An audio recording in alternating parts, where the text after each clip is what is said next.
Hello friends, welcome to my channel. ఈరోజు మీకు కొత్తిమీర చట్నీ ఎలా చేయాలో చూపిస్తాను రండి.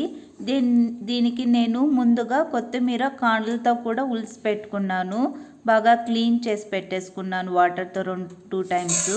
ఆ తర్వాత కడాయిలోకి ఒక 2 టేబుల్ స్పూన్ వరకు ఆయిల్ తీసుకొని దానికి ఒక 1/2 కప్ వరకు కందిపప్పు, 1/2 కప్పు ఉద్దిపప్పు, అలాగే 1 టేబుల్ స్పూను జీలకర్ర యాడ్ చేసుకున్నానండి. ఇవన్నీ కొద్దిగా దోరగా అయ్యేంతవరకు ఇది ఫ్రై చేసుకోవాలి. ఆ తర్వాత నేను ధనియాలు కూడా ఒక 1/2 కప్ యాడ్ చేస్తున్నానండి. ఇవన్నీ లో ఫ్లేమ్ పైనే ఒక 2 మినిట్స్ వరకు ఫ్రై చేసుకోవాలి. ఇదిగోండి, ఇదైతే బాగా ఫ్రై అయిపోయింది. ఇప్పుడు నేను పచ్చిమిరపకాయలు యాడ్ చేసుకుంటున్నాను. పచ్చిమిరపకాయలు మనకు స్పైస్కి స్పైస్ బట్టి మనం యాడ్ చేసుకోవచ్చు.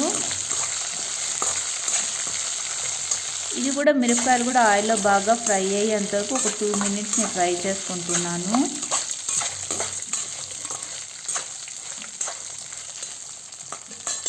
ఈ టేస్ట్ చాలా బాగుంటుందండి. మనం టిఫిన్ లేక్ కానీ లేదంటే రైస్తో కూడా తీసుకోవచ్చు, చాలా బాగుంటుంది. ఆ తర్వాత నేను తెల్లగడ్డలు తీసుకుంటున్నాను. తెల్లగడ్డలు కూడా ఒకటంతా కంప్లీట్గా వేసేసుకున్నాను. అంతే అండి. ఇప్పుడు కొత్తిమీర కడిగి పెట్టుకున్నాం కదా, వాటినంతా కాడలతో కూడా నేను వేసుకుంటున్నానండి. ఎలాగో చట్నీ చేస్తాం కదా, కాడలంతా వేస్ట్ చేయకుండా నేను కాడలతో నీట్గా కడిగేసి వేసుకుంటున్నాను.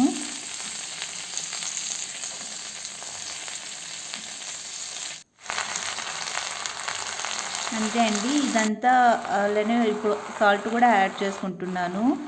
నేను సాంబార్కి చట్నీలకైతే నేను రాళ్ళ ఉప్పే వాడుకుంటాను, టేస్ట్ బాగా ఉంటుంది. అలాగే నేను చింతపండు కూడా కొద్దిగా యాడ్ చేస్తున్నాను. ఇవన్నీ బాగా ఆయిల్లో ఫ్రై అయ్యేంతవరకు ఒక 5 to 10 మినిట్స్ వరకు ఫ్రై చేసుకుందండి. అప్పుడు పచ్చివాసన అంతా వెళ్ళిపోతుంది. ఇదిగోండి, ఆల్మోస్ట్ ఇదంతా బాగా ఫ్రై అయిపోయింది. ఇప్పుడు నేను దీన్ని బాగా చల్లారనిచ్చాక మిక్సీ జార్లోకి తీసేసుకుంటున్నాను. తీసుకొని బాగా గ్రైండ్ చేసేసుకుందామండి. ఇదిగోండి, బాగా గ్రైండ్ అయిపోయింది.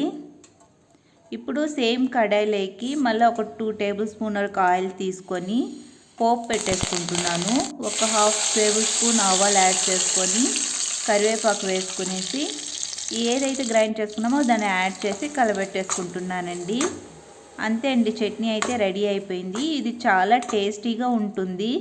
మీరు కూడా ఒకసారి ఇలా ట్రై చేసి మీకు ఎలా వచ్చిందో కామెంట్ బాక్స్లో కామెంట్ చేయండి. నా ఛానల్ కానీ ఫస్ట్ టైం మీరు చూస్తున్నట్లయితే సబ్స్క్రైబ్ చేసుకోండి. Thank you for watching. ఇది రైస్లోకి అన్నిట్లోకి కూడా బాగుంటుందండి. అంతే, థ్యాంక్ యూ ఫర్ వాచింగ్.